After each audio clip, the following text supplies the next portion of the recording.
أعوذ بالله من الشيطان الرجيم. بسم الله الرحمن الرحيم. الحمد لله رب العالمين، والصلاة والسلام على أشرف الأنبياء والمرسلين وعلى آله وأصحابه أجمعين. أما بعد، رب اشرح لي صدري ويسر لي أمري واحلل عقدة من لساني يفقهوا قولي. اللهم رب أدخلني مدخل صدق وأخرجني مخرج صدق واجعل لي من لدنك سلطانا نصيرا. ربي أعوذ بك من همزات الشياطين وأعوذ بك ربي أن يحضرون. السلام عليكم ورحمة الله وبركاته.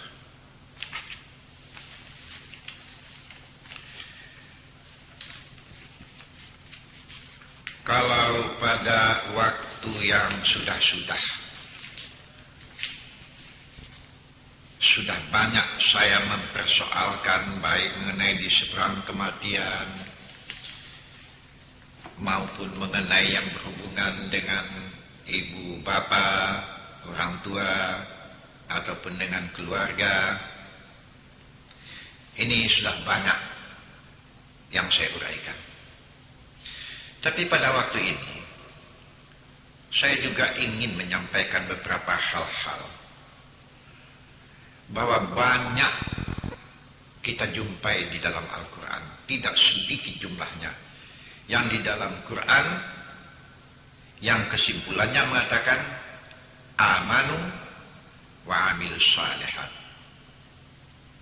Banyak ya, ayatnya banyak sekali. Amanu wa amilus salihat. Iman itu harus dapat dibuktikan dengan amal saleh. Jadi orang yang beriman tapi tidak dapat dia membuktikan imannya itu dengan amal saleh, saya mengatakan orang ini kafir, tak berani saya. Tapi saya khawatir orang ini masuk dalam kategori manusia munafik. Memastikan saya tidak beraninya, cuman saya khawatir kalau sempatlah masuk dalam kategori munafik, saya tidak tahu apa akibat yang akan diterimanya. Tapi yang pasti, innal munafiqina fid darkil asfali minan nar. Yang pasti neraka yang akan dijumpainya. Nah, amilus salihat yang dimaksud dengan amal saleh ini bukan dalam bentuk ibadat saja, tapi banyak sekali juga hubungannya dengan hablum minan nas, yang berhubungan sesama manusia. Sudah banyak kita mendengar di mana-mana ya. Dan saya pun sudah ribu kali menyampaikan. Nabi Muhammad setelah dia angkat menjadi nabi, kan wajib sembahyang belum ada. Wajib sembahyang ini terjadinya kira-kira di sekitar, kira-kira setelah 11 tahun menjadi nabi. Terjadilah peristiwa Isra Mi'raj. Baru ada wajib salat. Tapi sebelum itu tak ada. Wajib salat tidak ada, wajib puasa tidak ada, wajib zakat belum ada, wajib haji belum ada, bahkan babi pun belum diharamkan lagi. Minuman keras, tua, arak belum diharamkan lagi. Jadi apa tugas Nabi? Di antaranya hadis Nabi mengatakan di antaranya bu'aistu liutammima makarimal akhlak. Ini ada hubungannya dengan akhlak pribadi seseorang. Jadi saya inginlah mengarahkan ini. Hendaknya apalagi sebagai seorang muslim, sebagai seorang mukmin, mempunyai pribadi yang terhormatlah, makarimal akhlak. Coba pelihara ini dengan baik.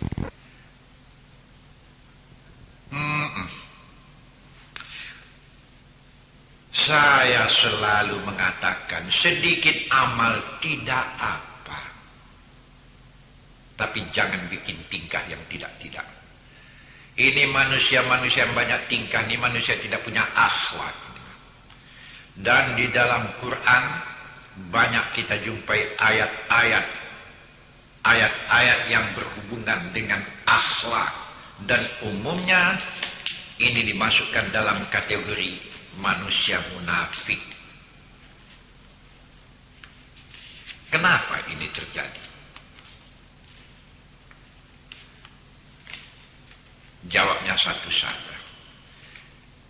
Dari segi lain, iman dan kepercayaan kepada Allah tidak padat. Kemudian kalau kita pandang dari segi lain lagi, ada orang yang beriman, bukan tidak ada, tapi kena pengaruh dunia goncang, hingga terjadilah perbuatan-perbuatan yang tidak beres. Perbuatan-perbuatan kalau sudah sampai melanggar hukum lebih parah lagi. Sedangkan bergaul sesama kita pun harus menghormati antara satu dengan lain. Ini kalau sudah main poklek ke poklek, main geser ke geser, ini sudah tidak betul lagi. Kalau memang tidak beriman sama sekali, sudah. Terimalah konsekuensinya. Mengajar manusia bodoh itu tidak payah. Silakan saja tanya kepada pendidik-pendidiknya. Tanyakan kepada pendakwah-pendakwah. Tanyakan kepada guru-guru yang ada di sekolah. Mereka menghadapi yang bodoh tidak sukar. Tapi menghadapi manusia bandel, minta ampun kita dibikinnya. Ini watak-watak munafik ya. Di muka macam kan dia, di belakang tak apa-apa dibikin. Di antara ayat yang menggambarkan persoalan ini, coba lihat nanti di surat Al-Baqarah.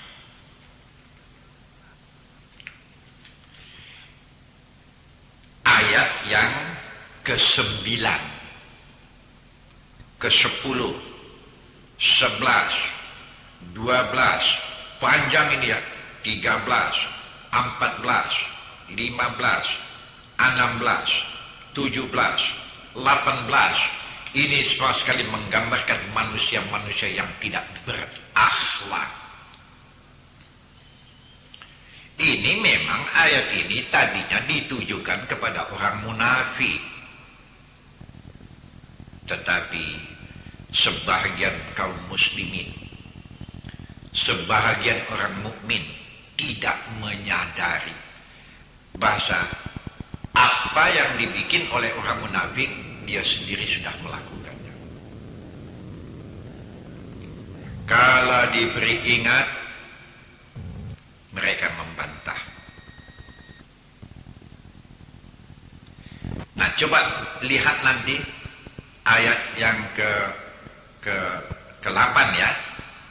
Wa minan nasi may yaqulu amanna billahi wa bil yaumil akhir wa ma hum bimu'minin.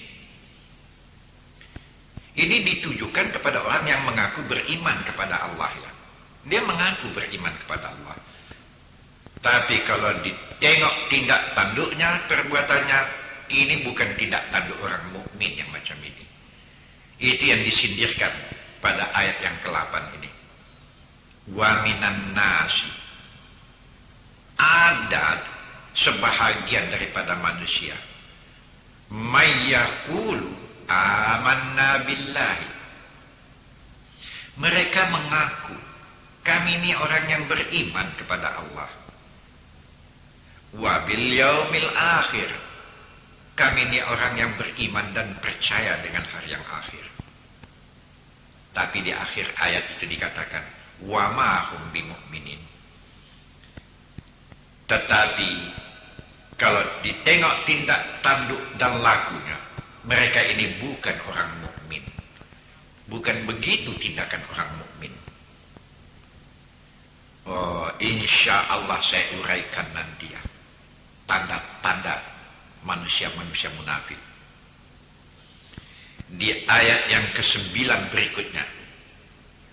Pada hakikatnya manusia yang semacam ini, yukhadi'unallaha walladzina amanu wa ma yakhda'una illa anfusahum wa ma yash'urun. Pada hakikatnya mereka menipu Allah ya, menipu orang yang beriman. Padahal tidaklah yang mereka tipu adalah diri mereka sendiri. Wa ma yash'urun. Tapi banyak di antara mereka yang tidak mau sadar. Memang ialah akibatnya mereka sendiri yang akan menanggungkan nanti.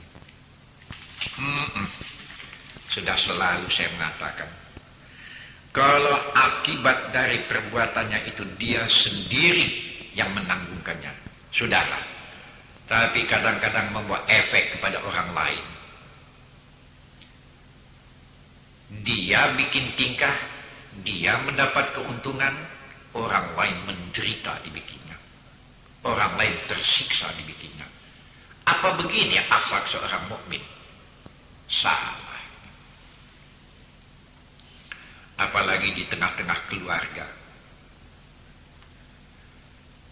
Ya Allah, banyak sekali saya mendapat pengaduan ya, dari orang yang sudah seumur dengan saya, yang sudah tua-tua, melaporkan bagaimana mengatasi antara anak dengan anak memperebutkan harta orang tuanya, berkelahi. Berakhlak juga namanya ini. Tinggal makan teh hidang saja lagi. Berkelahi, bertengkar. Ini bukan akhlak seorang mukmin. Banyak yang pening otak orang tua-tua kita. Yang datang menangis ke saya pun ada. Ya, jawab saya hanya pendek saja. Suruh anak-anak itu mendengar, mengaji selalu. Ya, sekaligus untuk menjadi orang yang baik kemungkinan tentu tipis sekali. Tapi berkat lama tentulah. Ini orang yang sudah dinasihati, si bandel-bandel yang macam ini. Di ayat yang ke-10 disindirkan oleh Tuhan lagi. Fi qulubihim maradun fazadahumullahu maradan walahum azabun alimun bima kanu yakzibun. Ini orang yang macam ini, hati mereka sudah berpenyakit ini.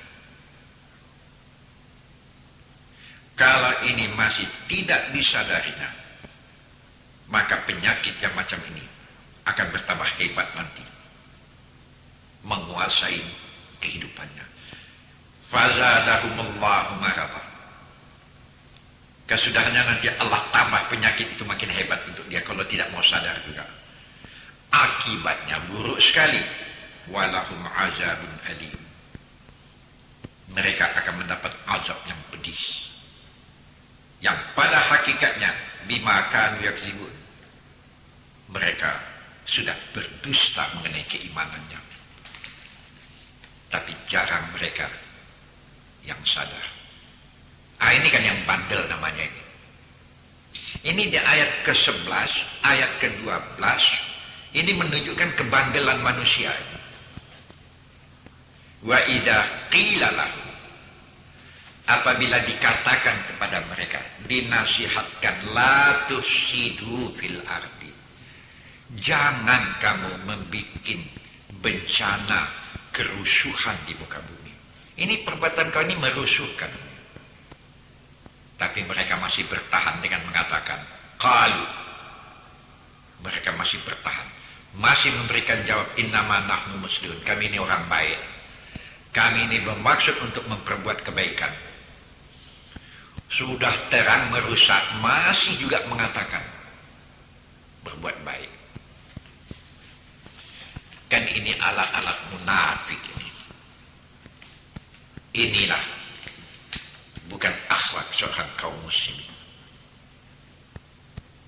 Padahal di ayat berikutnya mengatakan, ala innahum humul mufsidun. Padahal apa yang mereka bikin sesungguhnya telah membuat bencana, membuat kerusuhan. Walakin la yash'urun, tetapi mereka masih tidak mau mengerti, tidak mau sadar. Kalau dikatakan mereka tidak beriman, tidak. Mereka mengaku mereka beriman. Nah inilah yang membuat kacau. Saya betul-betul ya, kekacauan yang terjadi di mana-mana ini kan karena akhlak yang tidak beres ini. Hati yang tidak terpimpin dengan wahyu Allah, hati yang tidak terpimpin dengan ketakwaan, hati yang tidak terpimpin dengan wahyu ilahi. Bagaimanapun kipasan setan akan bermain di hatinya, kekacauan akan terjadi. Ini akibat daripada manusia yang tidak punya budi pekerti, tidak punya akhlak. Kalau saya membuat lebih kasar sedikit, tidak punya rasa pri kemanusiaan. Orang Pancasila juga namanya ini. Padahal di Pancasila yang kita gembak-gemborkan, yang menjadi pegangan kita seluruhnya, pri kemanusiaan. Tapi orang yang tidak berakhlak dikatakan dia tidak punya pri kemanusiaan, dia tidak mau terima. Padahal apa yang dibikinnya sudah mengacau sama sekali. Ini tidak punya akhlak. Aman wa amilus salihah. Iman harus dapat dibuktikan dengan amal saleh. Maka yang pertama dipimpin oleh Nabi, makarimul akhlak. Bu'istu liutammima makarimul akhlak. Itu yang pertama. Saya dibangkitkan. Tugas pertama dari Nabi ialah membentuk, mendidik, menunjukkan, memimpin, mengingatkan agar manusia mempunyai akhlakun karimah, punya budi yang cukup tinggi. Ya Allah, saya teringat dengan suatu sejarah ya. Sejarah Nabi kan pernah dihina. Waktu dia ke Taif, pulang dari Taif kan dihina dia, diejekkan, dicemeehkan, disegalakan. Hingga datang Jibril mengatakan, Muhammad, saya dapat perintah Allah kepada saya hari ini ialah apa yang menjadi perintah kau Muhammad akan saya patuhi. Katakan Muhammad, mau diapakan manusia kurang ajarku? Saya pulas.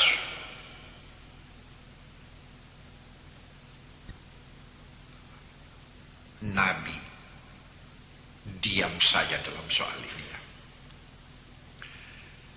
Padahal Jibril dulu pernah dikirim kepada Nabi Nuh. Nabi Nuh kan pernah mendoa kepada Tuhan.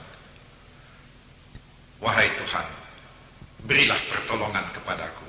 Karena Nabi Nuh pun ditantang, disiksa, dicemeehkan, diejek ya, oleh manusia-manusia di zamannya. pada Nabi Nuh sama sekali tidak merusakkan penghidupan mereka, hanya memimpin akidah mereka. Dan yang pertama dipimpinkan berakhlak, berbudi, berperi kemanusiaan antara satu dengan lain. Ambillah kekayaan ini. Nabi Nuh juga tidak mengatakan, saya bukan mau merampas kekayaan kalian, tidak. Saya juga mau bukan merampas kekuasaan, tidak. Tapi akibat daripada perbuatan kamu ini, kalau sekadar kamu saja yang rusak, tidak soal, tahankan sendiri.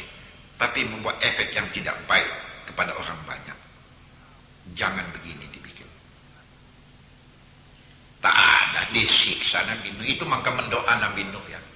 Datang Jibril sesudah Nabi Nuh mendoa, oh Tuhan, berikanlah pertolongan kepada. Datang Jibril, dimainkannya bumi Nuh. Ini Quran sama sekali, tapi ayatnya panjang kali, kalau salah saya bacakan ya.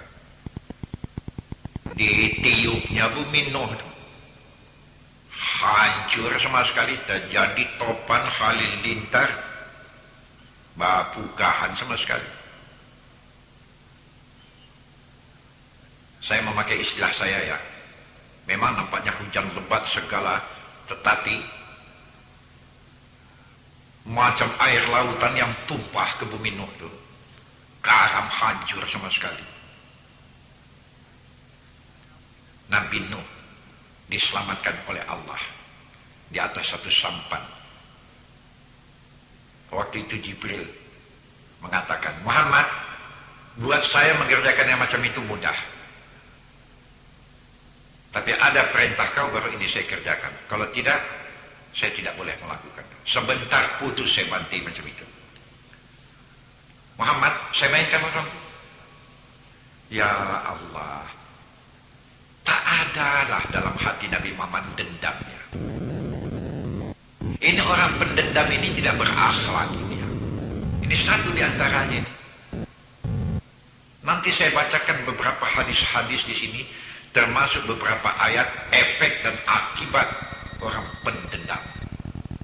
Nanti, sekarang saya cerita saja dulu. Dalil ayat cukup. Kalau kamu ingin menjadi kekasih Tuhan, ikutlah cara Nabi, tidak pendendam.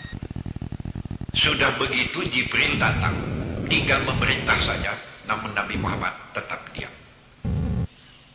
Nabi Lut juga mendoa ya, mohon pertolongan Allah. Jibril juga yang datang. Dikacau Jibril bumi Lut tuh.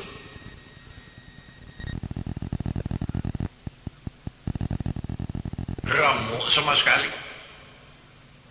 Macam mengacau gulai dalam kuali.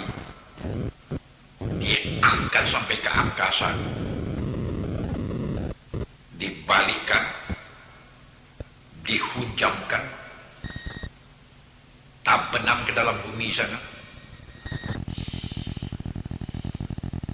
Jibril mengatakan, Muhammad, buat saya mudah itu melakukannya, sebentar bisa saya lakukan.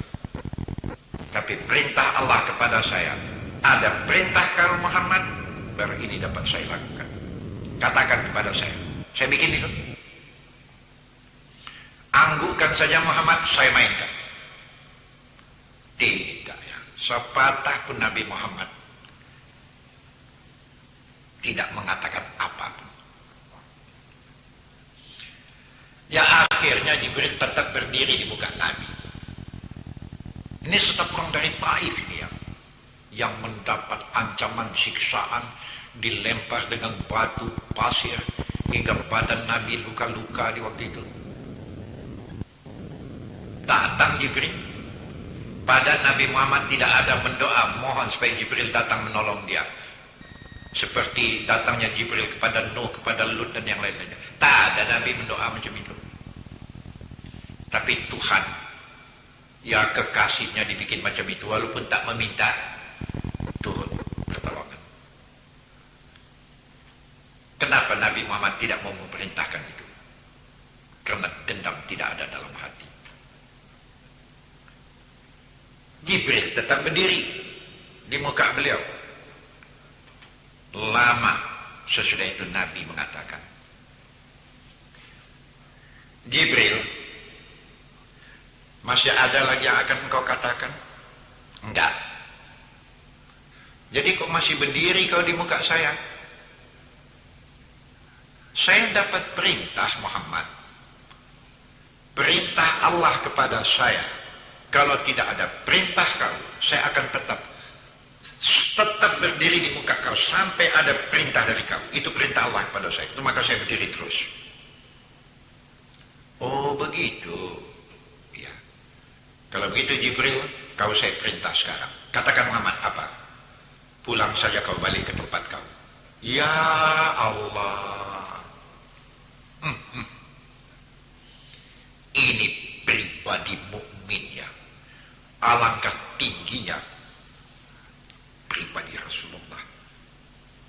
In kuntum tuhibbunallaha fattabi'uni yuhibbukumullah. Kalau benar engkau ingin dikasihi oleh Allah, kalau engkau ingin menjadi kekasih Tuhan, ikut saya, kata Nabi. Engkau akan menjadi kekasih Tuhan. Di antara yang kita ikut, dendam tidak ada di dalam hati. Aduh,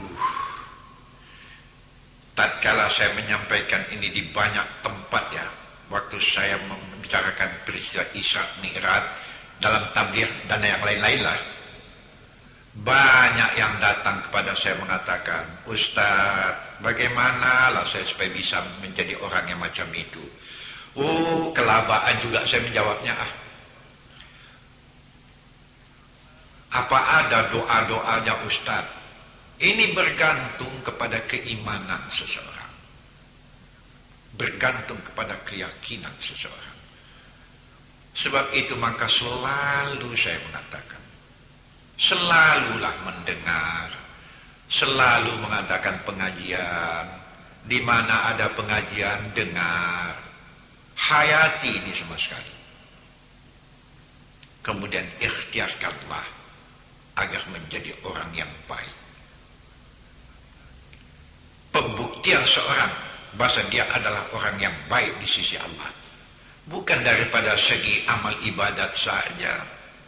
Amilus salihat yang di ayat itu tidak tertuju kepada ibadat saja, tapi juga tertuju kepada hablum minan nas, hubungan antar kita semua kita.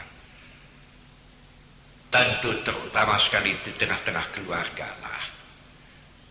Antara kita bersaudara, antara kita berorang kampung. Ya, hayati ini. Betul lah. Waktu Nabi Muhammad mengatakan kembalilah engkau Jibril, kembali Jibril. Tinggal Nabi Muhammad sendirian. Pada waktu itulah Nabi Muhammad mendoa. Apa doa Nabi di waktu itu? Bukan minta supaya orang yang menghina, mengejek dia disiksa, dikutuk, bukan itu doanya. Wahai Tuhanku yang maha pengasih lagi maha penyayang,